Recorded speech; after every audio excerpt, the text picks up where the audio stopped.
Hey everybody, welcome back to Just Rolled Already. I'm your host Daryl. And I'm John. Today it's just me and John right now, and we're doing the Let's Look at Summerland by Cubicle 7 RPGs. Summerland is a indie RPG that it centers around a post-apocalyptic event when all of a sudden these trees out of nowhere came sprouting from the ground and pretty much destroyed the world as we know it in one single night. From then came the song, which lured the weak-willed and disappeared into the sea of leaves. You, however, take the role as a drifter, one of the few people who managed to stay sane and resist the song based on a trauma. You go from one place to another, navigating the sea of leaves, guiding people through the place, and helping them resist the songs and survive. So, John, what do you think so far?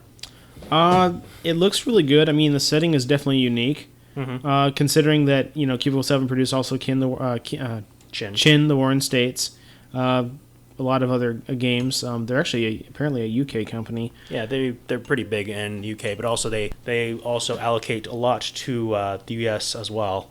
Yeah, definitely the thought behind it is a very, very dramatic one. Yes. Because it's also very traditional romanticism. Yeah, it's more based on story rather than action. Yeah, and what I mean by traditional romanticism is like the whole separation from like man versus his environment. Yeah, and also, man can never be a part of the natural world again. Also, their nature. Yeah. So it really harkens to that. That's what I feel. I feel as if it was written as a novel. It kind of does have a novella at least. It has a very novelistic feel to it. It's definitely more cinematic and leaves more to a story approach rather than a mechanical approach. Because it was really hard to find what dice you need. Yeah, it's just a six-sided dice game, and it's pretty simplistic and streamlined. Some people might be turned off by it based on its simplicity. Like, I know Jeremiah would not touch this game because he likes crunch and mechanics and big, huge chunks of blocks. But when you're looking at this game, I can tell that you don't really mind. You're more of a person about substance as well as mechanics. Yeah, I especially like the setting. If the setting gets me involved, I will totally play it. And this one definitely appeals because it's also got that sense of horror.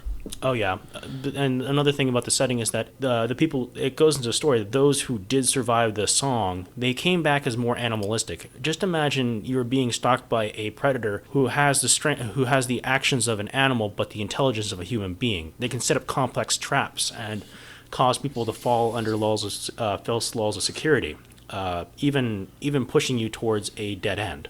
Yeah. What really intrigues me is the way they take roles. Mm-hmm. Because it's not like your traditional cleric, healer. It's it's more of a theme you're choosing for your character. Yeah, it's a theme about how it goes. I mean, they even talk about what is your trauma, what causes you to have that regret that keeps you from falling. Because that's in the game. That's the story goes. The only thing that can save you from the song is to have a severe trauma. Yeah, that's the thing. Okay, whether it's that you left a loved one in the past to die. Like, you could have saved him, but you ran away instead, and it's haunting you ever since. Or maybe you were leading a group, and your decisions caused that entire group to die, and the person's last dying breath blames you for the entire endeavor. Yeah, or loss of a child. Loss of a child. Yeah, that's a big one that causes a lot of parents to have regret. Even survivor's remorse. Uh-huh. Okay, that one's a big one.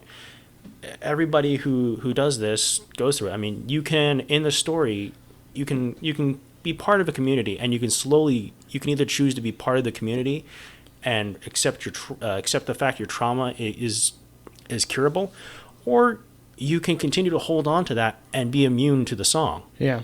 The calling, I guess is what they call it. And the back part of the book, when I read it for the first time, when I picked it up, and I saw this in an RPG books shop, in a gaming shop, and I read the back, and I thought, I really would like this, but they were asking for too steep of a price, so I went on Amazon and I bought it. Yeah, that's generally where you get better deals, especially on indie games, because a lot of specialty stores will hold them like there's some sort of ransom. Yeah, they kind of do. That's why you don't see a lot of them being played. It's because a lot of specialty stores that do order them hold them for ransom. Yeah, they bought the game for $20 and they sat there and they put it for triple 40. Yeah, 40 to 60 because it's so niche And this is what I like about Cubicle 7, because they have so many different games that I like to see. Like Chin the Warring States is one of them. There's other games too. They do a lot of Fate system, I believe, and that's the system I don't touch. For Chin the Warring States? No. For this? No, the Fate system is a different system. Oh. It's a weird D6 game, and I don't quite understand it. They also did, I believe they did I want to say the One Ring RPG, but I was actually looking at that online. Some of the other games they did were Kuro, Airship Pirates, Yggdrasil. I mean, Yggdrasil. Yggdrasil. I'm not Yggdrasil. Okay, I looked at Norse and that for a while, and I love mythology, but I had to get like a mythology teacher. Yeah, the One Ring adventures over the edge of the world are wild. Yeah, but the thing about them is that they're very broad. They don't have one specific kind of game like Paizo or Wizards of the Coast. They got hundreds. Yep, Doctor Who card game, Doctor Who Adventures in Space. Well, they are British. Yeah, British. We love you, Brits. We love you. Come to America and simulate with us. In simulate? I don't think that's a word. It is now, because we're Americans. America. Okay. Yeah, we're if you're British, don't be offended. We're just being silly. Yes, and we're also retarded Americans. Just remember that. Anyway. Yep, we're bloody Yankees. Okay, back to the game. A question that I had for you. I know what I think, but how long of a game do you think this would be? Because there's some indie games that are long term and some are short term. This would actually be probably a couple nights at least, because the way it is you have to overcome a trauma. How long does it take in real life? Oh, years. Yeah, so how long do you think it'd take if you streamline that? With me? 6 seconds, but the point is...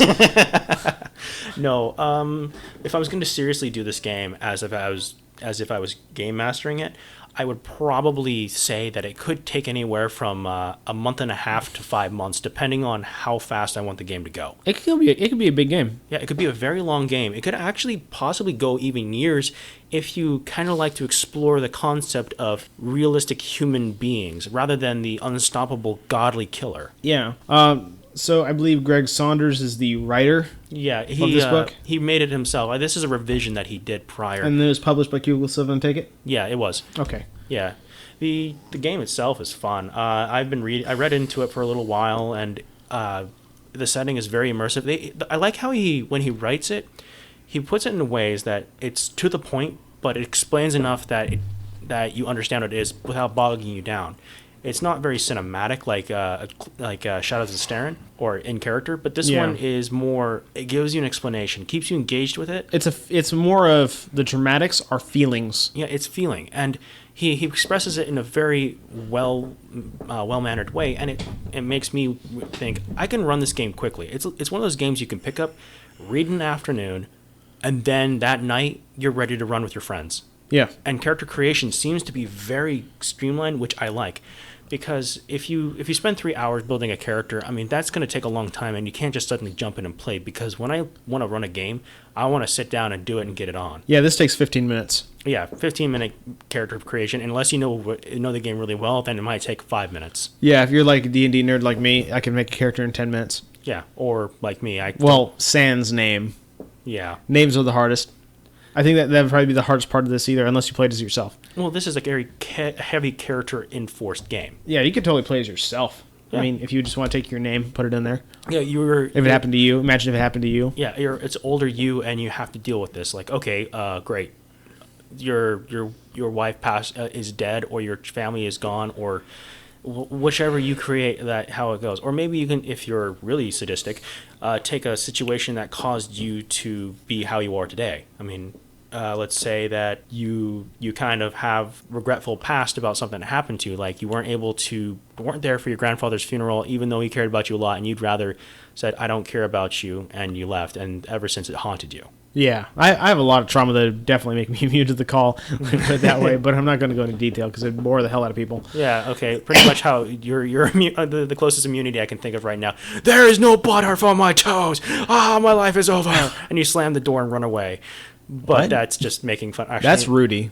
Oh, that's Rudy, yeah. But then he doesn't butter toast. He puts cheese on it. That's disgusting. It's not bad, but anyway. I don't like cheese. A lot of it is. Some people have fewer traumas than others, and they like to make theirs seem like they're bigger. Do you know who I think would really love this game? Hold on, let me guess. I'm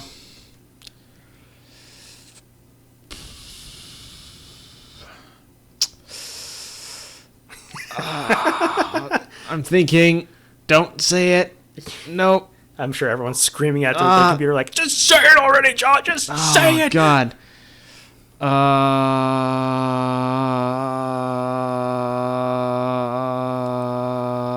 Matt. Matt would like it. But that's not who you're thinking of? Oh, well, I was going to say him second, but actually it's Kyle.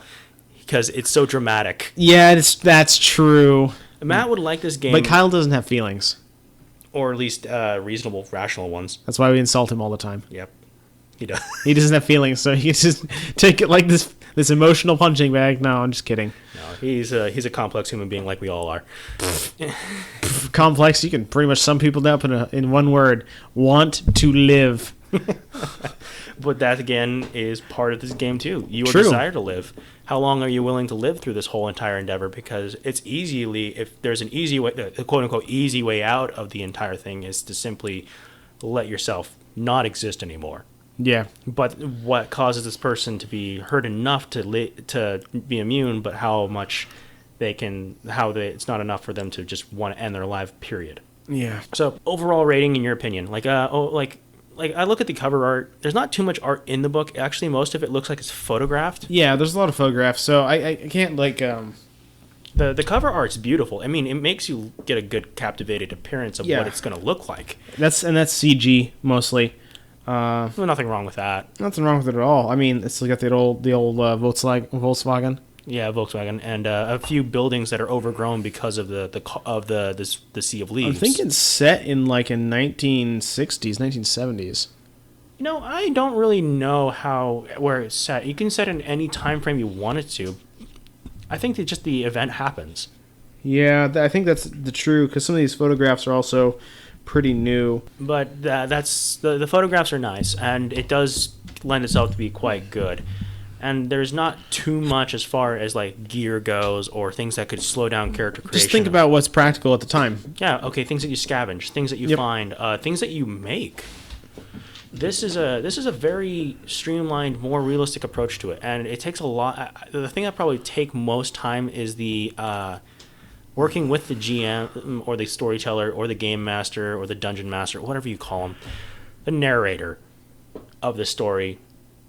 It's just a matter of how much you're willing to work with each other. Like saying, okay, what about equipment? Like, okay, what do you do? And they say, I'm a drifter. Duh, I travel the Sea of Leaves. And you think, well, let's say you have a fashion bow, some arrows, a knife, and a machete. A backpack. A backpack with very everyday supplies like food and water and sleeping gear and rope. Yeah. Everywhere you go, you need rope. That's like the fine thing that you always will need. Rope. Yeah, rope is actually hard to come by. Oh, yeah. Even to make. Yeah. Because you have to weave plant fibers, and that takes a long time. Especially to get a sufficient length. Yeah, sufficient length, yes. I mean, I can make a 2-inch rope, but that doesn't get me anywhere. No, it would take a long time. But these communities are all there, and it appears that the world has shaped into it, but it's not safe. So, final rating of this game. What do you think? If we were to go out of what kind of scoring system are we going to use? 1 out of 5. I definitely give it a 4. The only negative mark I have against it is how quick it is to realize. Like, if somebody were to pick this up off the shelf at first glance and not have a clue about it, there's no indication of what kind of system it is. Yeah. Even from the front cover. I would give it a 4 as well, maybe a 4.5. Because yes, the small complaint for me is similar to yours, is finding how the system works or finding out what you need. Like, I mean, there's you got your index, or not your index, but your table of contents, but you don't have like an index. No, there's no index to kind of just stream everything down to the fine details. But this book is not very big either. It's a very small looking book. What size do you think it is? It's like a. I can actually tell you how many pages it is because I'm holding it in my hand right now. It is a including character sheet It is a 179 page book. Yeah, and it's about the size of a novel. Yeah, About like a standard hardback novel. It's about the size of like half a Kuntz novel. Yeah, it's not too thick. And unfortunately, I read Kuntz and never again. Yeah, but the book itself, the size of it is not huge, so therefore transporting is easy, and there's not so much content you have to worry about. It's paperback, so be aware of that, because if you take special care of your indie novella gaming supplies, like me. Yeah, because you have this and you have, what is it? Don't Rest Your Head. Don't Rest Your Head. Yeah. That game is really weird. We'll look at that someday. Yeah. Anyways, if you have anything that you want us to look at, let us know. And like, comment, subscribe below. If you want to have any questions for us, send it to our Gmail at justrolledalready@gmail.com. I'm Daryl. And I'm John. Have a good day.